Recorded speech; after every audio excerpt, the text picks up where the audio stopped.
திண்டுக்கல் மாவட்டம் கொடைக்கானல் வட்டம் பூம்பாறை ஊராட்சியில் 5 வீடு ஐயப்பசாமி கோவில் மகா கும்பாபிஷேகம் வெகு விமர்சையாக நடைபெற்றது. முன்பதாக யாகசாலை அமைக்கப்பெற்று கணபதி ஹோமம், விக்னேஸ்வர பூஜை, மகா சங்கபலம் போன்ற பூஜை நடைபெற்றது.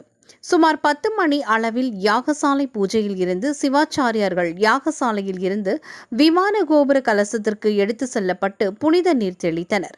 இதனைத் தொடர்ந்து சுற்றுவட்டார பகுதியில் இருந்து 1000க்கும் மேற்பட்ட பக்தர்கள் கலந்து கொண்டு சுவாமி தரிசனம் செய்தனர்.